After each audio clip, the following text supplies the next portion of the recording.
Islam Makhachev might retire the moment he wins the welterweight title? That's exactly what Joaquin Buckley thinks, and he's not afraid to say why. But is Buckley just talking, or does he have a point? Let's break it down. Joaquin Buckley strongly believes that Islam Makhachev isn't planning to stick around in the welterweight division for long. According to Buckley, if Islam defeats Jack Della Maddalena and captures the UFC welterweight title, he'll likely retire shortly afterward. Buckley views this potential move not as a long-term campaign, but as a legacy pass, a way for Makhachev to etch his name into the history books by becoming a rare two-division champion, then walk away from the sport at the top. Buckley stated that once Islam accomplishes that milestone, there's no incentive for him to continue fighting, especially with the risk of losing his long-standing win streak. From Buckley's perspective, Makhachev is focused on cementing his legacy rather than defending the title against a wave of hungry contenders at 170 pounds.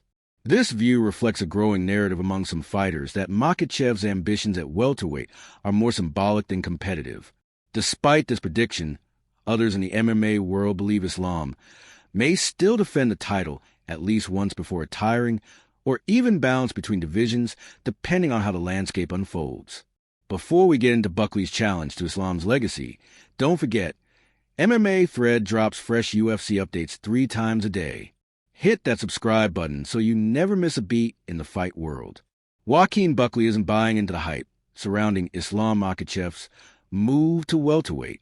While many fans and analysts are calling Makhachev the future of the division, even labeling him the favorite against reigning champ Jack Della Maddalena, Buckley is openly skeptical.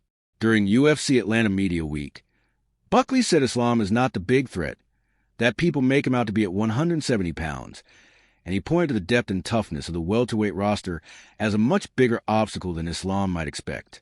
This is the deepest weight class that you can get into right now, Buckley said, citing elite contenders like Ian Gary, Shavkat Rakhmonov, and Sean Brady. His point, at welterweight, there are no easy fights. While Makhachev has dominated at lightweight with his grappling-heavy style, Buckley questions whether that same game plan will be as effective against naturally bigger, more physical, and more well-rounded welterweights. Another layer to Buckley's stance is his own experience. Since moving up to welterweight, Buckley has gone on a 6-fight win streak, with impressive victories over Stephen Wonderboy Thompson and former interim champ Colby Covington. He knows firsthand how difficult the transition to 170 can be and doesn't think Makhachev will just waltz in and walk through the division. Buckley's skepticism also reflects a broader sentiment among some UFC fighters, that Makhachev, despite his accolades, still needs to prove himself outside of his comfort zone. Lightweight dominance doesn't automatically translate to welterweight success. The size, strength, and diverse fighting styles of 170ers could present Islam with challenges he's never faced before, especially if he intends to stay in the division and fight contenders like Buckley, Usman, or Rakhmonov. In short, Buckley is demanding proof. Until Makhachev steps into the cage and beats a top-tier welterweight, he doesn't view him as a serious threat, and he's not afraid to say it. The UFC welterweight division is one of the most competitive landscapes in the sport right now, and Islam Makhachev's impending move only adds more fire to an already blazing lineup. With Jack Della Maddalena recently crowned champion after defeating Belal Muhammad, a new era has begun at 170 pounds. But Jack's first challenger might not be another welterweight contender. It could be Islam Makhachev, who's planning to jump up in weight, vacate his lightweight belt, and chase double champ status. Makhachev's presence has shaken up the title picture, but it's also put several elite contenders in limbo. Joaquin Buckley, Kamaru Usman, Shavkat Rakhmonov, and Sean Brady are all right on the doorstep of a title shot, and now they might have to wait in line while the UFC books a super fight between Makhachev and Maddalena. Buckley, who headlines UFC Atlanta against a returning Usman, knows what's at stake. A dominant win could push him into title contention, but that opportunity could be delayed if Makhachev leapfrogs a division based on star power and legacy appeal.